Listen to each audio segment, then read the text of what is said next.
Welcome into the Armchair Illini Podcast. My name is Austin Burklund, and I'm so excited that you made us a part of your day.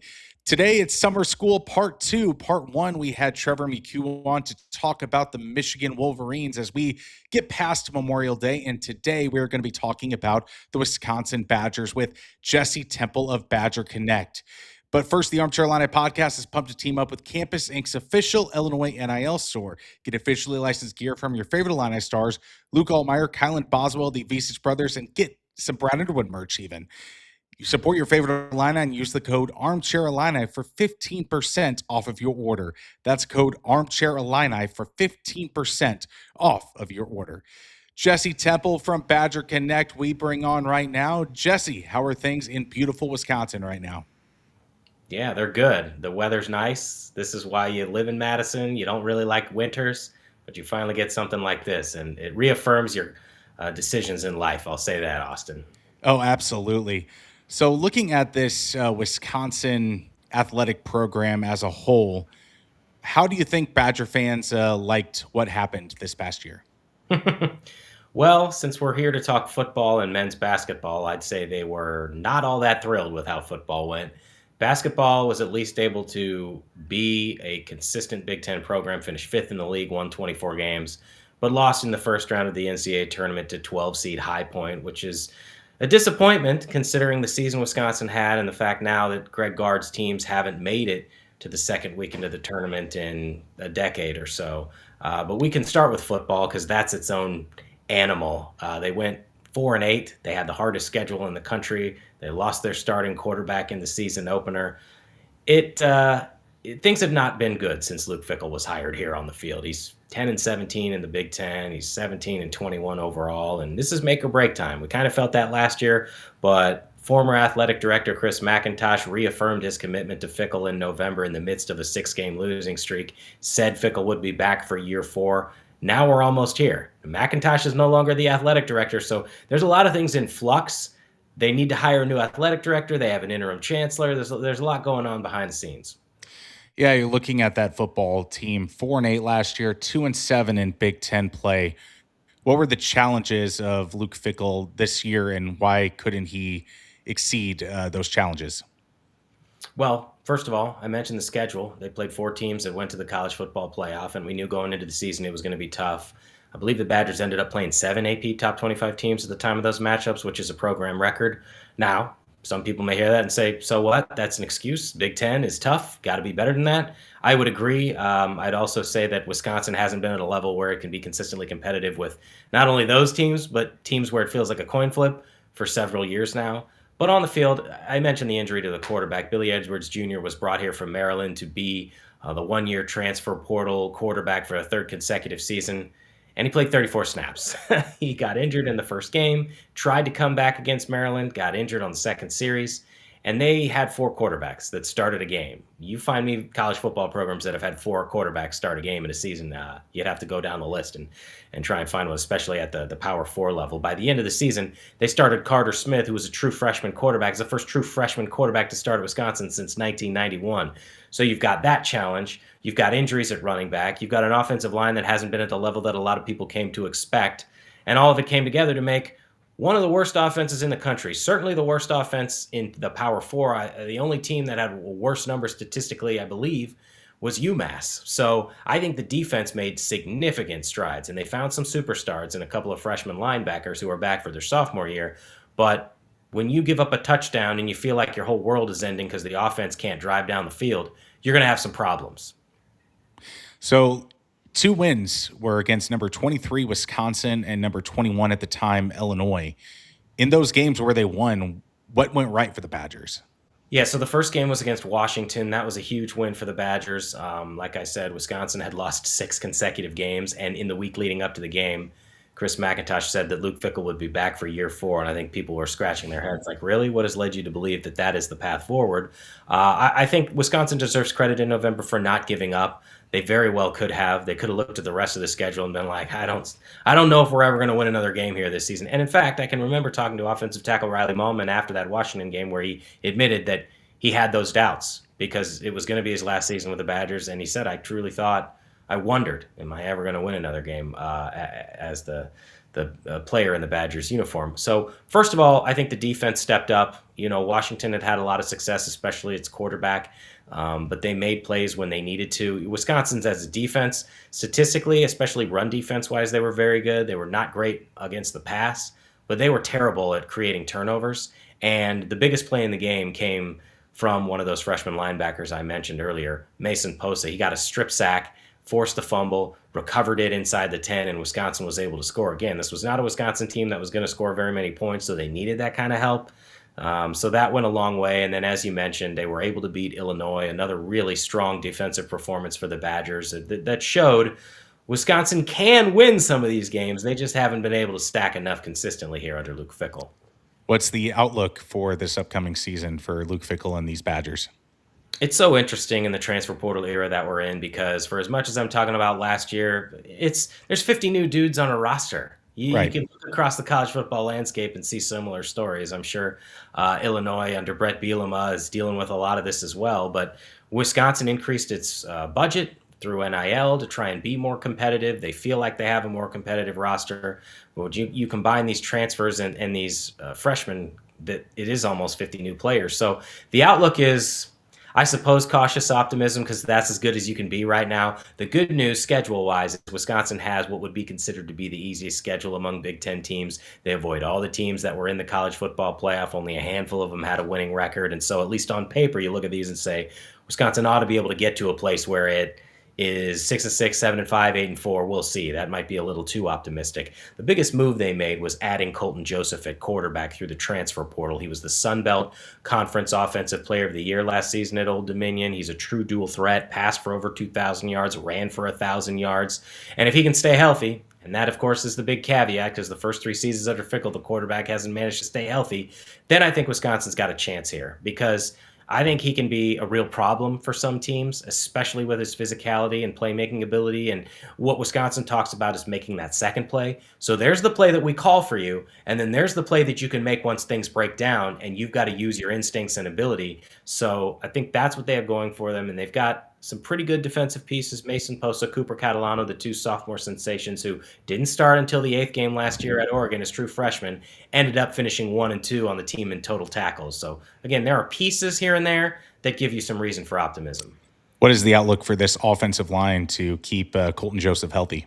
Yeah, well, again, I think Wisconsin for so long was known as kind of the dominant O-line U program, and maybe there were a handful of other teams that fan bases would have said, what about us? But Wisconsin was always in that conversation. They haven't been in that conversation for quite some time. So it's a mix of returning players and transfer portal players. They've got one guy named Kevin Haywood, who I think was probably one of their better offensive linemen this spring. He was in position to start last year as a redshirt freshman, but he tore his ACL in spring practice. So while he is a year older, he didn't get any snaps. So it's sort of like, what is that going to look like during the season? The other tackle, they brought in Lucas Simmons,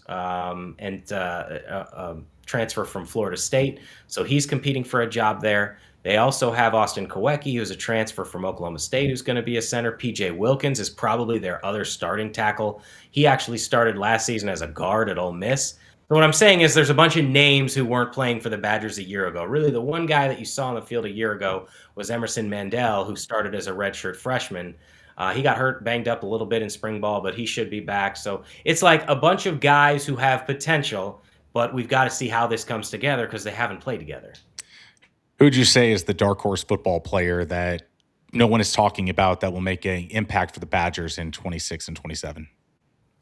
I'm not going to say no one's talking about him, but maybe beyond the Wisconsin network, I think Abu Sama III is a name to watch. He's a running back, a transfer portal addition from Iowa State. Wasn't the number 1 running back at Iowa State, but split carries and has been highly productive in 3 seasons for the Cyclones. He's rushed for almost 2,000 career yards, and Wisconsin last year was in a spot where all 4 of its scholarship running backs got hurt at different phases, and the staff felt like it needed to be able to rely on someone who could withstand the rigors of the Big Ten. They feel like they have that in Sama. He was banged up in spring ball a little bit, so maybe we didn't get to see the full picture. But I think Wisconsin's running back room is very intriguing. You have him, you have Darian Dupree back, and then you have USC transfer Brian Jackson, who's 240 pounds, but is much more fleet of foot than you would expect for somebody that big. I think all those guys are going to play. And I know you only asked me for one, so I will go with Sama. All right, let's switch over to that basketball team of the Badgers. 24-11, 14-6 in Big Ten play. Lost to High Point 83-82 in that first round in the NCAA tournament. But my goodness, were they giant slayers. They beat Illinois twice. They beat Michigan. They beat Purdue. They beat Iowa. And they beat Michigan State. What happened between the ups and downs of this basketball season that they didn't really get to the ceiling in the NCAA tournament as most teams would like? We know what can happen in the NCAA tournament. One game that it doesn't go well and you go home. But that's what made this season such a gut punch. And I know Greg Gard, the head coach, felt this way. Like, they deserved to go farther than that. At least that's what he felt. Again, you have to earn it in those 40 minutes on the floor out in Portland in that first round. But to your point, Austin, they beat the best teams in the country, and they showed what their ceiling could be. Greg Gard deserves tremendous credit for transforming this program into one that is up-tempo, that is high scoring. His team averaged like 83 points a game, was 35th in the country in scoring. I mean, for so long, Wisconsin had to rely on winning 64-62, but Greg realized where college basketball was going a few years ago and knew that that was not going to be the path forward. So they've been able to tailor their strategy and their roster building approach to getting scoring. But in doing that this past season, they realized that they just had a unit that never came together defensively. I mean, there were situations where they were just giving up a ton of points. And High Point, I knew High Point was going to be a challenge because they could get up and down. You don't count on somebody. High Point hit a bunch of threes in the second half. They had one banked in. They had one with the dude who made it from the March Madness logo. So it's a one-possession game, and if none of those things happen, then Wisconsin wins. But ultimately, I think Wisconsin looked at the team and knew they had good scoring, but they needed to be more effective and more efficient defensively.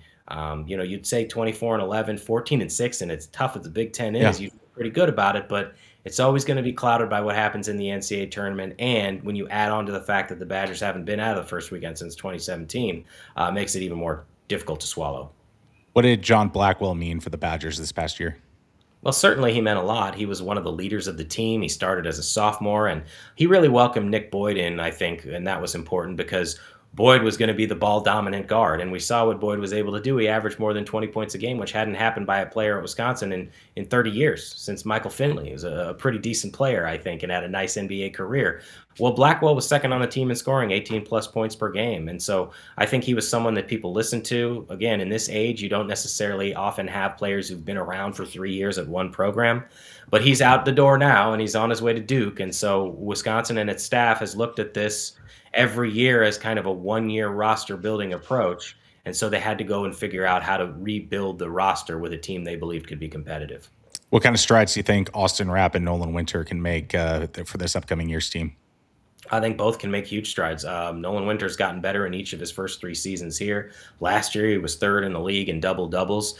And he's a bit of a unicorn because he's a 7-footer who's highly efficient around the rim but can stretch. Now, he didn't shoot as well from 3 last year, but he's capable of it. He shot better from 3 as a sophomore. And so it was a big deal for Wisconsin to be able to retain him for a 4th season. We're talking about John Blackwell leaving after 3 years. I think that made Nolan Winter's decision to stay even more important. Austin Rapp, I think, can make significant strides. And he's been pretty open about what last year was like for him because he originally started his career at Portland, had a lot of success, was able to shoot more than 7 3-pointers a game, and he acknowledged that he could get away with things at Portland that he just wasn't going to be able to get away with at Wisconsin, specifically on the defensive end and the rules and rotations that Wisconsin has. And not long into the season, about 7 games, he got moved out of the starting lineup, and he went to the bench, and they ended up starting a true freshman named Alexis Bieliauskas, who has since transferred out to South Carolina. And then Rapp ended up starting late in the season when Winter was dealing with an injury. But I fully expect Rapp to be a starter in the front court with Nolan Winter. They've got a couple other pieces they can bring in off the bench in the front court. But I think his physicality, his willingness to play defense, combined with more consistent offensive performances can make him dangerous. Look at what he did against Michigan in the Big Ten tournament. He had like 6 threes in the second half in the span of 5 minutes or so. You don't expect that every game, but he's capable of it. Yeah, I was going to ask you about Alexis's transfer because it seemed kind of like a shocker. It seemed like he had the role for Wisconsin for 26 and 27. What did you make of that transfer? Give me the Johnny Manziel sign. Yeah, it's all about the No, money I, now. I being more diplomatic about this, I just had a story that published at Badger Connect on Tuesday. I had a chance to talk to the basketball program's general manager, Mark Vandewettering, about the offseason strategy for putting together a roster. And I specifically asked about the two guys that were the most notable departures in Biliauskas and Blackwell. And ultimately, especially for international athletes, I think there is a lot more where the agents are involved. Certainly, the agents are the only reason that Alexis Biliauskas ended up talking to Wisconsin in the first place. They say, I talked to Alexis about this last season. They say, hey, you have a call tomorrow with Wisconsin. If you're from Lithuania, do you know the first thing about the Wisconsin Badgers? No, but you want to go where you have a good fit, where you feel like you can develop a decent rapport, and where you'll be compensated. And because he started 27, 28 games as a freshman and showed some potential, I think that his management team or representation believed that he should be compensated at a certain level. Wisconsin believed that wherever they were was not in the same ballpark of where Alexis's team thought he should be. And ultimately, that's why he left. And I think you see that more and more now in the transfer portal age because you've got to be financially disciplined. And I know that that is certainly Wisconsin's strategy. Obviously, they are able to compensate top tier players. If they weren't able to do that, they wouldn't have gotten Nolan Winter back for a fourth season. But you have to make sound decisions because how do you allocate your resources if you slot in a guy as maybe your fifth best player or whatever it's going to be? Do you have enough for the other guys that you want, or do you think you can get another front court player at a price that makes more sense for you as a program? So those are all decisions and strategies that programs have to make. Yeah, three new guys: Aussie Owen Foxwell. You have George Washington transfer, Trey Autry, and then Ian Elmer, the transfer from Miami of Ohio, coming into the program. What kind of style will they bring to Greg Gard's offense and defense? Well, I think the expectation is to continue scoring a ton, but the hope is to be better defensively. And one player I would add, so Foxwell isn't technically a transfer because he's been playing professionally in Australia, but Mhm. he's going to be 23 years old when the season starts, so it kind of feels the same. But they added another transfer named Victory Anuetu, who's a front court player from Hofstra. And Wisconsin was looking at the analytics, which is a big part of how they evaluate this. And his defensive rebound rate was almost 25%. It was preposterous. He only played 17 minutes a game, but yet led Hofstra in rebounds per game. So they feel like his ability to have some rim protection, presumably off the bench, we'll see how it plays out. Because again, we have mentioned Nolan Winter and Austin Rapp, will be valuable for Wisconsin to be better defensively. Ian Elmer is just a dude who can score at all levels. He's a career 41% three-point shooter, and Wisconsin's coming off a season when it set the single season program record for three-pointers attempted, like 32 or 33 a game. That's a pretty nice fit. And I think Elmer is the one you're looking at out of all these dudes where if you're Wisconsin, you say, look what we've been able to do through the transfer portal these last three seasons. We hit a home run with AJ Storr. We had a home run with John Tonje, who became an All-American. And we had a home run with Nick Boyd, who transferred in and led the team in scoring and was kind of the heart and soul. So can we go 4 for 4? And you're not going to hit 1,000. You're going to miss on some portal players. But if you can get that top-end guy who can be a difference maker, I think Elmer could be that guy. He didn't have to be that guy at Miami, Ohio, because they were one of the stories of college basketball. They were undefeated through the regular season because they had multiple guys who could handle the load. And so I think Elmer's looking for a bigger opportunity. The Trey Autry one is interesting. All these guys have 1 year of college eligibility left, the three transfers that they brought in, because Greg Gard's mantra is get old and stay old. You just have to do it in a different way now. Autry's played in 100 games at George Washington. What's interesting is this staff thought he was going to go play for his dad, who's an assistant coach at Virginia. And it was only after they were told somewhere through this portal process that no, it wasn't going to happen, that they got involved and were able to sign him. And then the last guy very quickly is Owen Foxwell, who is coming in to be the starting point guard and replace Nick Boyd. He's a different type of player. He's a lefty like Boyd, but you can't replace that experience and the opportunity to play with grown men that he's going to come in here and immediately be a leader for the Badgers. How would you determine the health of the entire Badgers athletic department in this new NIL era and transfer portal era that we're in?